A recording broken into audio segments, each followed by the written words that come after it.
Boa noite, irmãos. Graça e a paz do Senhor. Podem se assentar.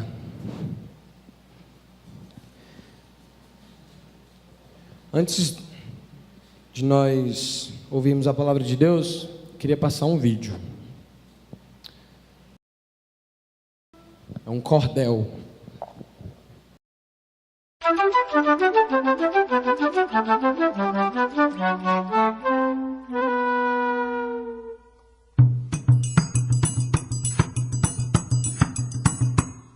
Dos 12 meses do ano, o de dezembro é o mais bonito. Todo mundo prega a paz, confraterniza em nome de Cristo, mas ai daquele que não der um presente, pode gerar até um conflito. É verdade, é assim que acontece, e por favor não me interprete mal, pois esse mês tão lindo que eu disse, também é o mês mais comercial. Nascimento de quem? Jesus? Eu quero é meu presente de Natal. Ninguém lembra do começo de tudo, mas pode deixar, vou refrescar sua memória. Há muito tempo, lá em Belém, deu início a essa bela história do verdadeiro dono da festa, digno de toda honra e glória. Houve um período na história que Deus se calou para o seu povo.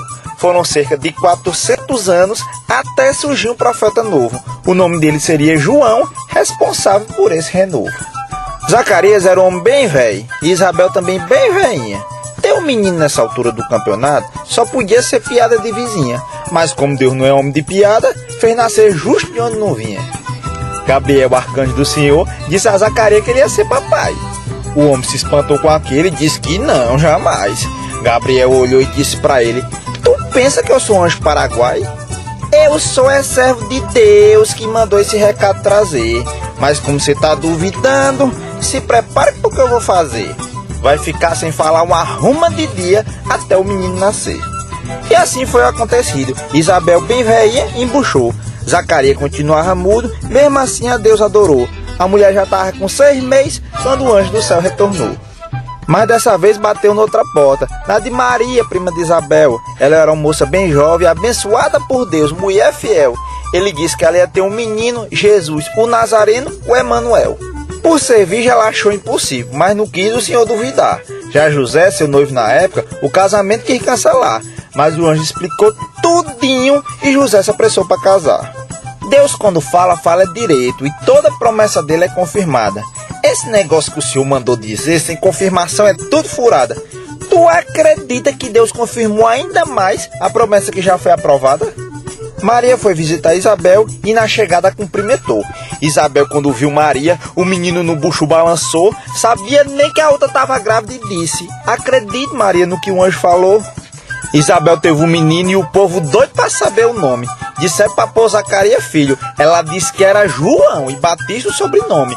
Eles insistiram em chamar Zacarias e o pai, sem falar, escreveu sem cognome. Cognome é o mesmo que apelido. Ele escreveu bem direitinho o nome de João. Poderia ter escrito Joãozinho, mas o anjo não estava de brincadeira não. Zacarias voltou a falar e a história correu a região. Naquela época também tinha IBGE, que contava o tamanho da população.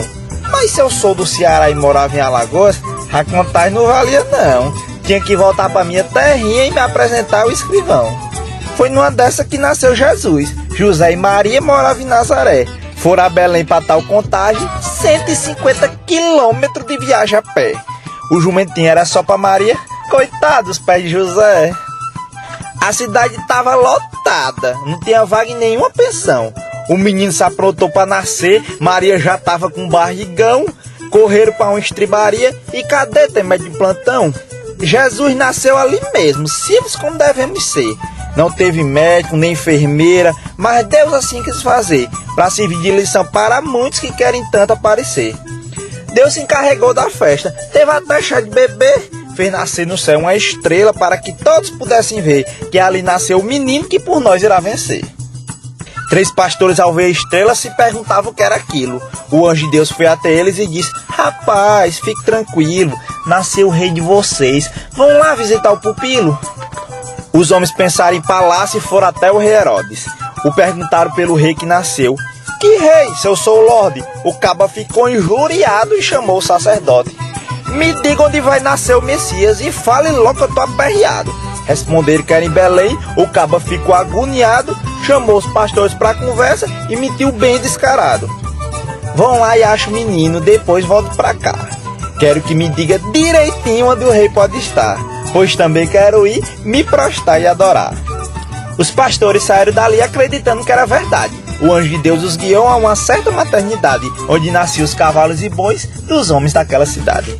Sentiram a presença de Deus e choraram aqueles pastores, quando viram o menino ali, sem luxo, riqueza e valores. Estava ali o Rei dos Reis, Príncipe da Paz, Senhor dos Senhores.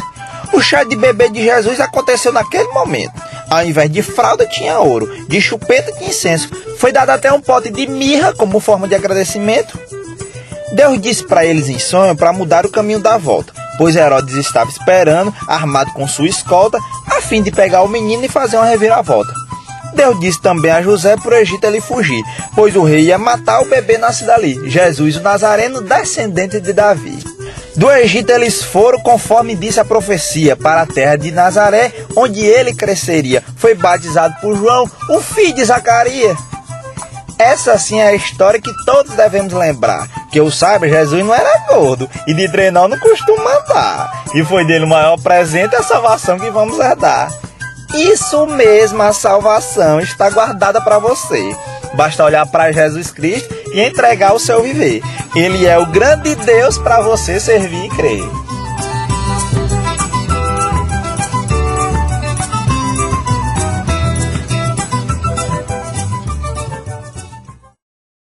Essa história é contada não só pelo povo do Nordeste, mas há muitos anos atrás. Essa história é relatada por Mateus, essa história é relatada por Lucas, e essa história também é relatada por Paulo. Paulo também se preocupou em dizer quem é o menino da manjedoura, quem é aquele garotinho que tinha nascido. E nós vamos refletir um pouquinho sobre como Paulo fala sobre o nascimento de Jesus em Gálatas 4, do 4 ao 5. A gente viu no vídeo o relato de Mateus e Lucas, como eles disseram como nasceu o bebê. E agora a gente vai ver na pregação como Paulo relatou o nascimento de Jesus Cristo. E o Senhor vai alegrar o nosso coração com isso. Porque Natal é sinônimo de salvação. Natal é Jesus Cristo viajando até o nosso mundo para que nós pudéssemos viajar até Ele e encontrar a Deus nos céus. Gálatas 4, do 4 ao 5. Vindo, porém, a plenitude dos tempos, Deus enviou seu Filho, nascido de mulher, nascido debaixo da lei, para resgatar os que estavam debaixo da lei, a fim de que recebêssemos a adoção de filhos. Amém. Senhor, fala conosco nessa noite, ó Pai. Hoje nós celebramos o nascimento do nosso Salvador, o nascimento daquele que veio ao mundo, que é o Cordeiro de Deus e que tira o pecado do mundo, Senhor. Obrigado por Jesus Cristo. Que nessa reflexão, que nessa mensagem o Senhor fale aos nossos corações. Que o Senhor nos alegre, Pai. Que o Senhor nos alegre com a mensagem de salvação que há do Natal. Obrigado, no nome de Jesus é que oramos. Amém. Paulo, ele vai trazer para nós algumas verdades sobre o nascimento de Jesus Cristo. Verdades que devem estar no nosso coração constantemente, que devem nos alegrar como crentes todos os dias da nossa vida. A mensagem do Natal deve estar presente no nosso coração, na nossa vida e na mensagem que nós proclamamos todos os dias do ano. Eu acho interessante o Natal, porque é um dia que nós tiramos inteiro para lembrar dessa gloriosa mensagem do Evangelho. E aí a gente celebra com a família, a gente celebra com os amigos, nós celebramos com os irmãos da igreja. Isso é maravilhoso, irmãos. É um dia inteiro pensando sobre Jesus Cristo. E Paulo, a primeira verdade que Paulo traz para nós sobre o nascimento de Jesus Cristo é que Jesus é o Filho pelo qual o tempo havia esperado. Ele fala assim: vindo, porém, a plenitude dos tempos. É aí que Jesus Cristo nasce, na plenitude dos tempos. O que isso quer dizer? Que o tempo havia chegado no limite, no seu limite máximo. Não tinha como alguma coisa acontecer antes do nascimento de Cristo para que ele viesse. Era ali, era naquele exato momento que Jesus Cristo iria vir. Tudo que deveria ocorrer agora estava no seu lugar. Tudo, a história foi sendo feita, a história foi sendo construída até chegar no momento ímpar da história, onde Jesus nasce. Um momento que havia sido acordado entre pai e filho na eternidade. Tanto o pai quanto o filho firmaram um acordo entre eles, as duas pessoas da Trindade. Olha, vai haver um tempo onde eu vou te enviar ao mundo e você vai para o mundo, você vai nascer como homem e você vai salvar o meu povo. Foi acordado entre os dois e Jesus, tudo bem, eu sou submisso à sua vontade, Senhor. E como que a gente sabe disso? O versículo 2 vai dizer isso, olha. Até o tempo determinado pelo Pai. Deus havia determinado o dia que Jesus Cristo nascera. E o que é interessante é que, vindo, porém, a plenitude dos tempos, quer dizer que Deus havia determinado tudo o que aconteceria na história. Não só a vinda de Jesus Cristo, mas tudo o que aconteceria na história já havia sido determinado pelo Pai, nos tempos eternos. Antes da existência do mundo, Jesus Cristo já viria ao mundo. Isso é maravilhoso. Olha que mensagem maravilhosa. Lá em 1 Pedro 1, do 10 ao 11, diz assim: foi essa salvação que os profetas examinaram e dela procuraram saber com cuidado, profetizando sobre a graça destinada a vós, indagando qual tempo ou ocasião que o Espírito de Cristo, que estava neles, indicava ao predizer os sofrimentos que sobreviriam a Cristo e a glória que viria depois desses sofrimentos. Os profetas do Antigo Testamento já haviam predito sobre Jesus Cristo. Isaías falou sobre Jesus Cristo, a gente cantou isso aqui agora. Outros profetas falaram sobre Jesus. Na verdade, toda a Bíblia, desde a primeira folha dela, relata sobre Jesus Cristo, a história da redenção do homem. Tudo foi de acordo com a determinação de Deus, pelo muito sábio conselho da sua vontade.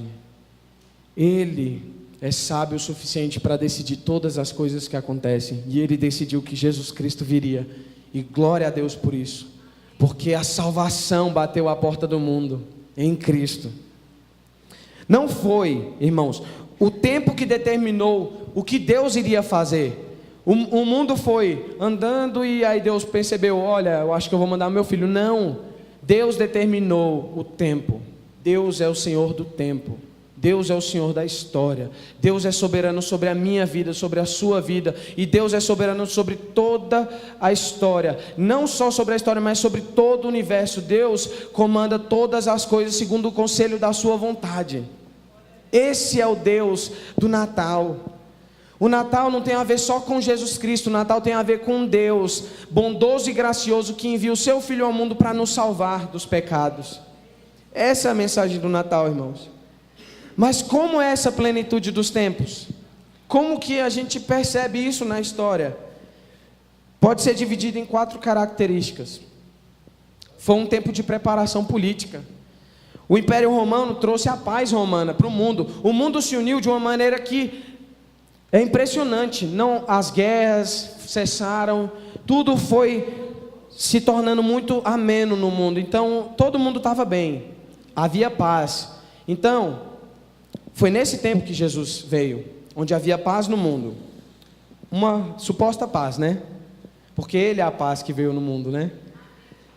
Foi um tempo de preparação econômica. E aí por que a gente tem que perceber essas coisas? Porque aí a gente vai entender o porquê que Jesus veio naquela época e não na nossa época. Os romanos haviam construído um bom sistema de estradas. E aí o comércio começou a girar bem. O comércio, as vendas começaram a aumentar. E aí o que aconteceu? Os outros povos começaram a vir para Jerusalém, até os outros lugares, e muita gente estava em outros lugares, não só nos seus povoados. Então a mensagem do Evangelho chegava com mais facilidade.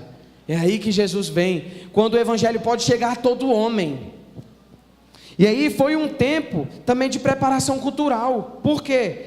A língua grega se tornou universal. Então pregar o evangelho se tornou algo fácil. Todo mundo falava a mesma língua. Eu não precisava aprender o inglês para pregar para alguém que só fala inglês. Todo mundo falava a mesma língua. E Jesus veio num tempo onde todo mundo falava a mesma língua. E também foi um tempo de preparação religiosa. O que aconteceu naquela época? A fome da alma do homem se atenuou. A vontade de Deus, o desejo por Deus, individual, social. E isso aconteceu no mundo da época. O fracasso do paganismo, as religiões não davam mais esperança para o homem. O fracasso do judaísmo. E é aí que Jesus vem para trazer a esperança real para os homens. Tudo aconteceu conforme Deus havia determinado na história para que Jesus viesse. Deus é um Deus maravilhoso, irmãos. Ele fez com que a história se encaixasse no seu lugar para que Jesus viesse. E o mundo conheceu a Jesus Cristo. Por que vocês acham que a expansão do cristianismo foi tão rápida naquela época? Porque Deus organizou o tempo para que isso acontecesse. E hoje nós conhecemos esse evangelho, porque Jesus Cristo um dia veio, porque Deus organizou tudo segundo a vontade dele.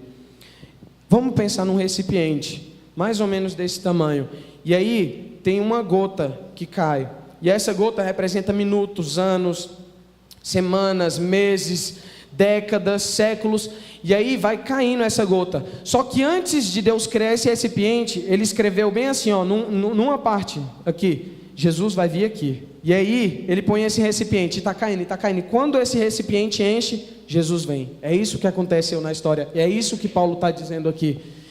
A plenitude do tempo. Não tem como ser antes. Não tem como ser depois. É agora, porque eu quis. Esse é o nosso Deus. Esse é o nosso Deus.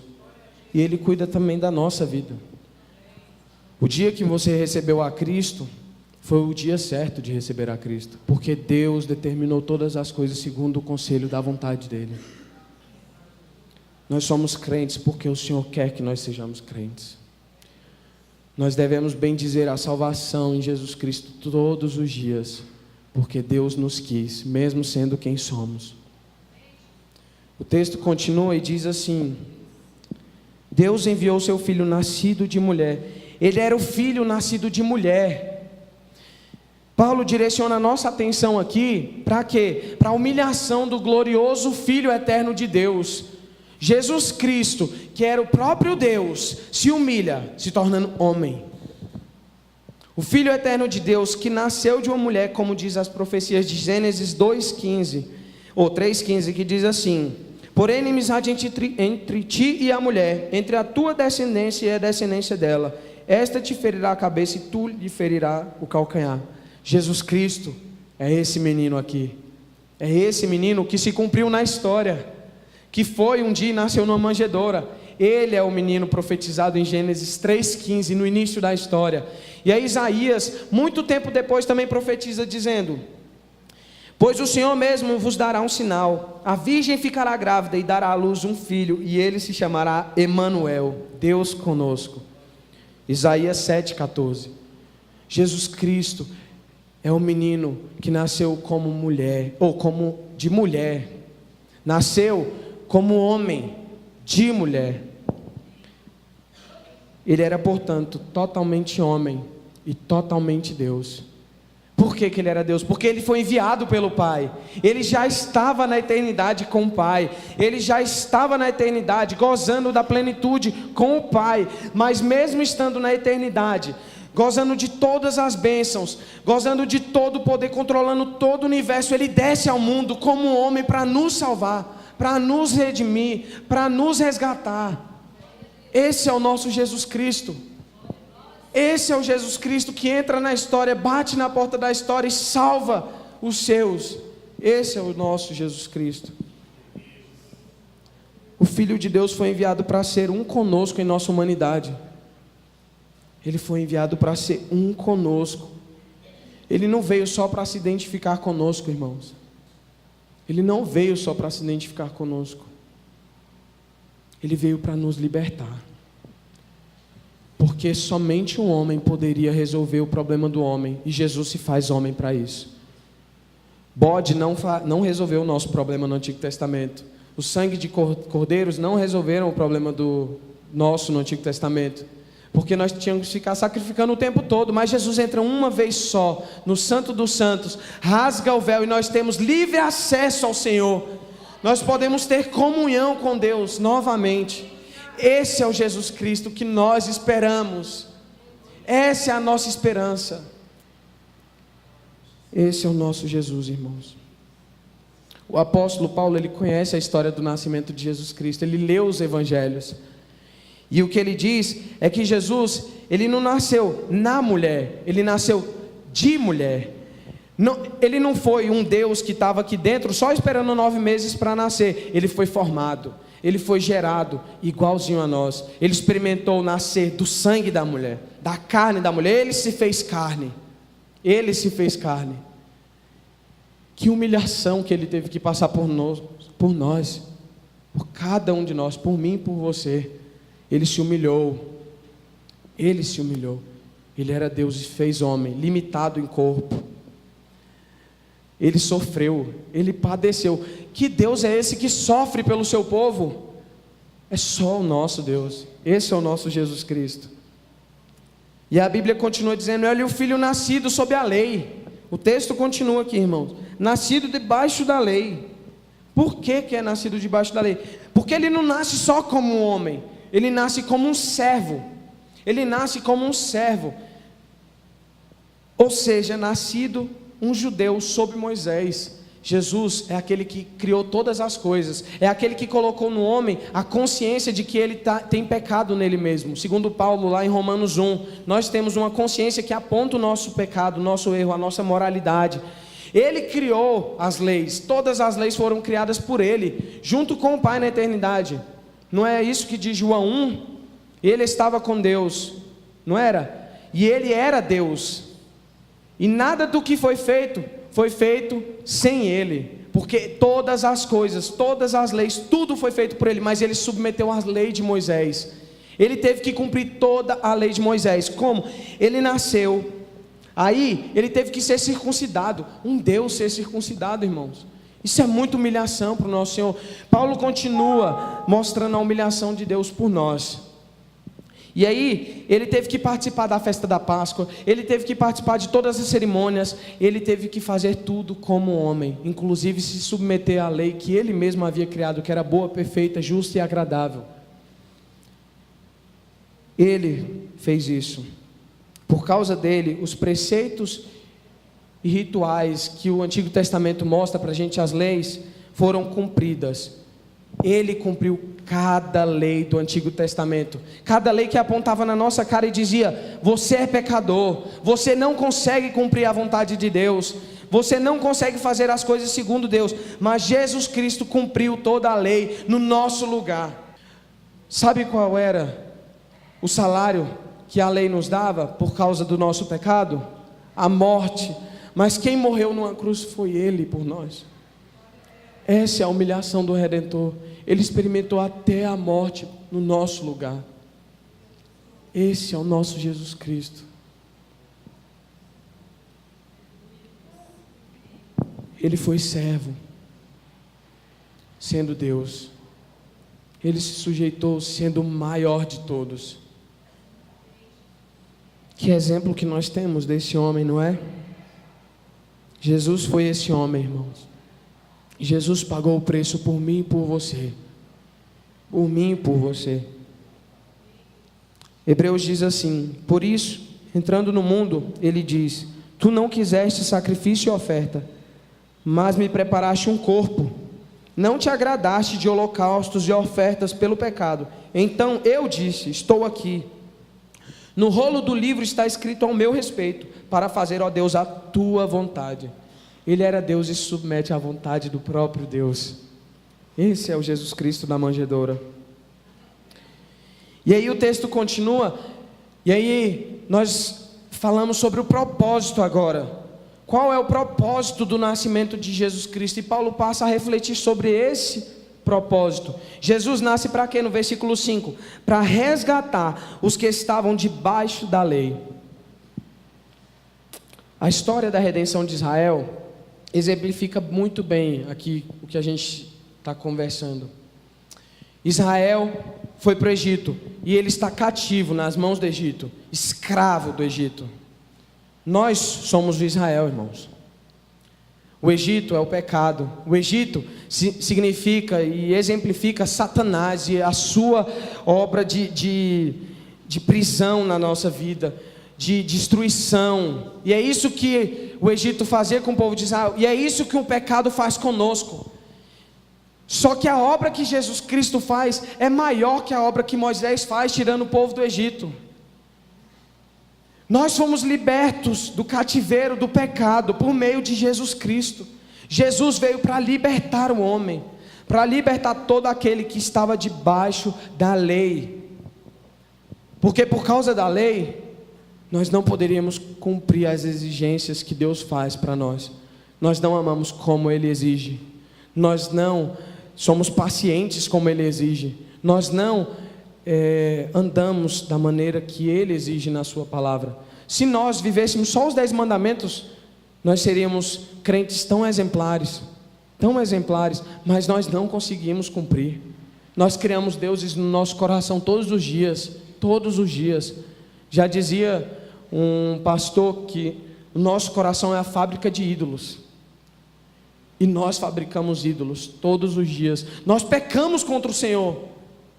E Jesus veio para resgatar aqueles que pecam contra o Senhor, que entendem que precisam obedecer à lei nos seus corações. Nós precisamos obedecer à lei. Só que nós também entendemos que nós somos incapazes de obedecer à lei de Deus. Nós somos incapazes de fazer aquilo que Ele pede para nós. E Jesus vem para fazer aquilo que Deus pede.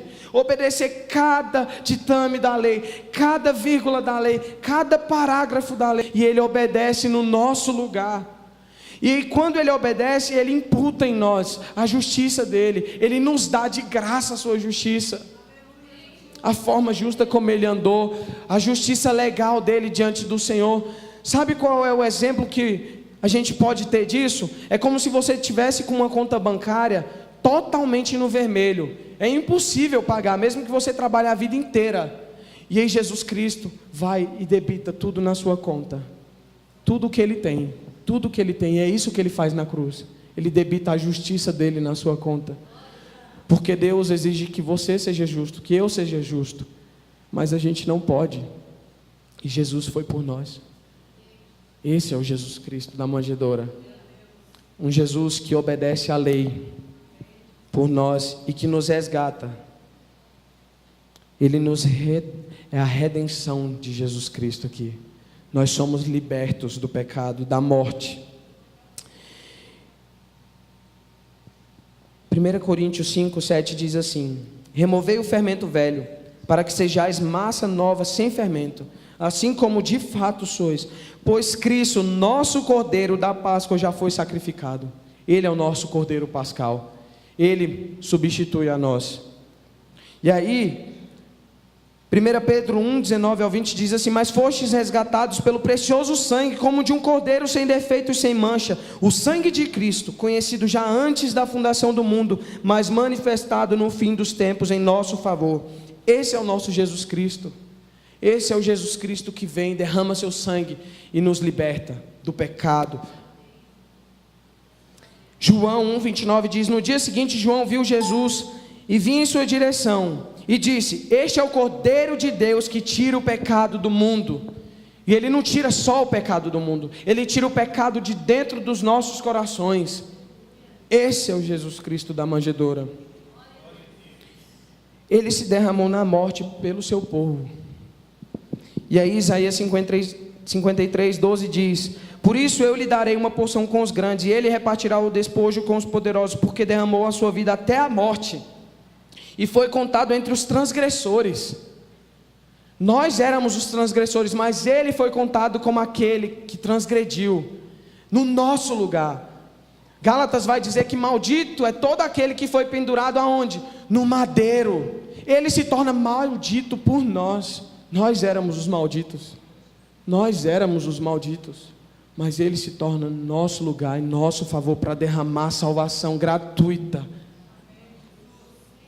E aí Hebreus 10, do 10 ao 13 diz assim: nessa vontade é que temos sido santificados, mediante a oferta do corpo de Jesus Cristo, uma vez por todas. Ora, todo sacerdote se apresenta dia após dia, a exercer o serviço sagrado e oferecer muitas vezes os mesmos sacrifícios, que nunca, jamais podem remover pecados. Jesus, porém, tendo oferecido para sempre um único sacrifício pelo pecado, assentou-se à destra de Deus, aguardando daí em diante até que seus inimigos sejam postos por estrados dos seus pés. Ele entrou uma vez, e uma vez que ele entrou no Santo dos Santos, ele promoveu salvação para toda a humanidade.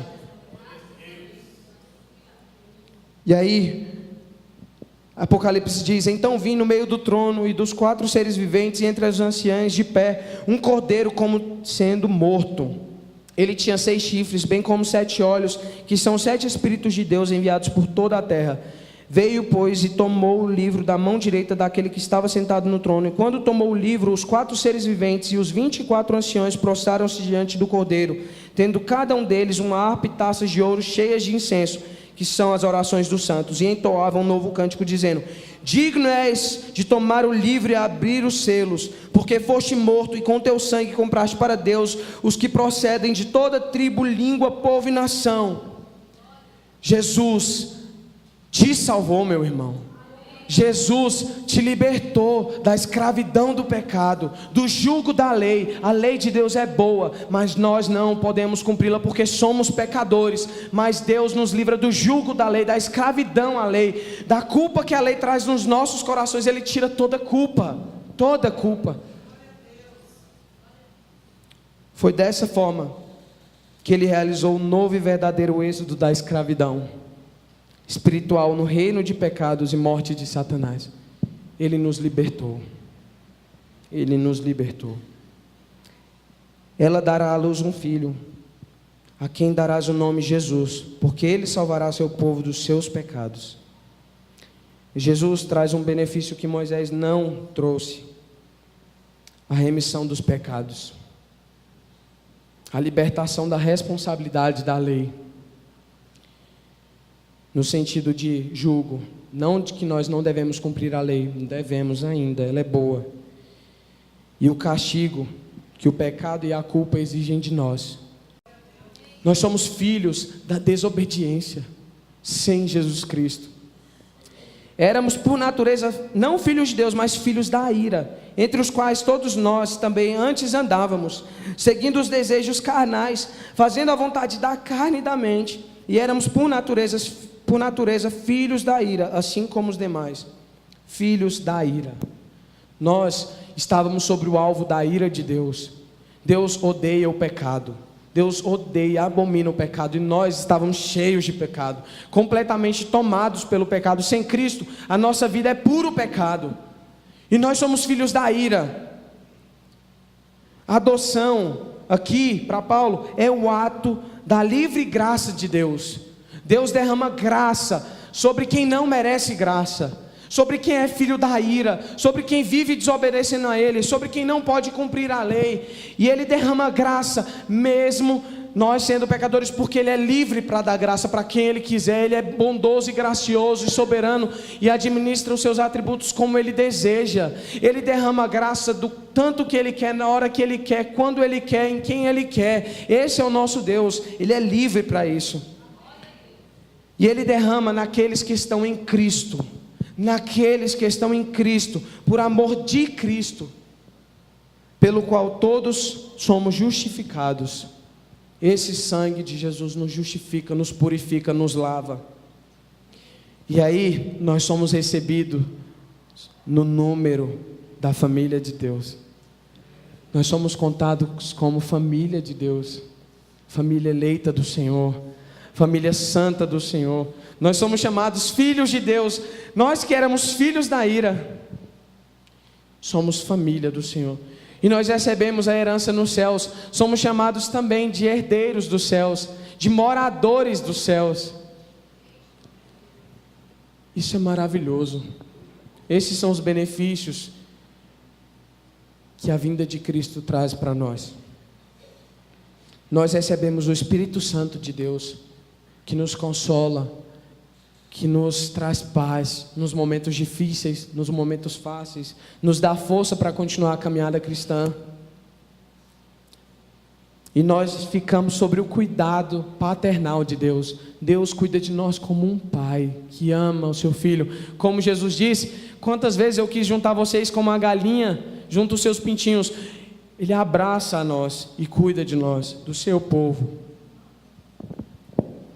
São admitidos, aqueles que creem em Jesus Cristo são admitidos a todas as liberdades e privilégios dos filhos de Deus. São feitos herdeiros de todas as promessas e co-herdeiros com Cristo na glória. Jesus fez uma viagem ao mundo.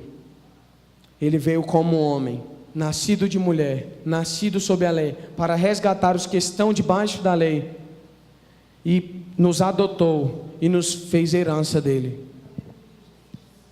Ele fez uma viagem, ele bateu na porta da humanidade, ele bateu na porta do mundo, e ele entrou, ele adentrou a nossa história para promover salvação a nós.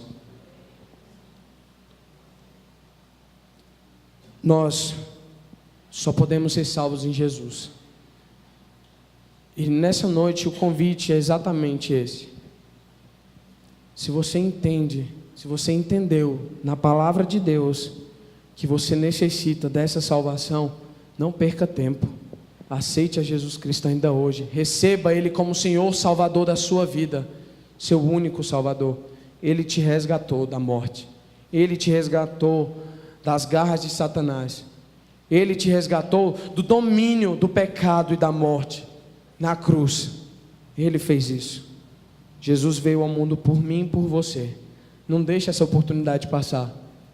Não deixe de reconhecê-lo como Senhor e Salvador da sua vida, o único Senhor e Salvador da sua vida. Deixe de ser filho da ira de Deus para ser filho do seu amor, alvo do seu amor, seu filho amado. Esse é o chamado para essa noite, para as nossas vidas. Essa é a mensagem do Natal, uma mensagem de salvação. Se você entendeu isso, eu peço que ao final do culto você procure algum de nós aqui da igreja e nós vamos orar por você, nós vamos conversar com você e lhe explicar melhor sobre essa salvação que nós temos em Jesus Cristo. Se alguém tem alguma dúvida sobre isso também, pode me procurar, pode procurar algum irmão da igreja, que nós teremos o maior prazer em explicar como que funciona essa bondosa salvação de Deus na nossa vida. Vamos orar ao Senhor? Senhor, obrigado pela mensagem do Natal. Obrigado porque o dia de hoje é o dia que nós relembramos a nossa libertação da escravidão do pecado. Obrigado, Senhor. Obrigado porque o Senhor se fez carne, se humilhou como um homem, nascido de mulher, nascido sobre a lei, para promover a minha salvação e a salvação de cada um dos que estão aqui. Salva corações nessa noite aqui, Senhor. O Senhor entrou na humanidade para nos salvar, Senhor. E que nesse dia o Senhor entre nos corações e promova a salvação. Que o Senhor tire o nosso coração de pedra e nos dê um coração de carne, Senhor. Obrigado, Senhor, por tamanha salvação. Te somos gratos, ó Pai, porque o Senhor nos ama e nos fez um dia a todos aqueles que creram no Teu santo nome, no Teu santo Filho, alvos do amor do Senhor. Obrigado por isso, Pai. Nós Te louvamos, nós Te exaltamos, Te bendizemos nessa noite, ó Deus. Louvado seja o Senhor por tão grande amor. No nome de Jesus oramos, Pai. Amém.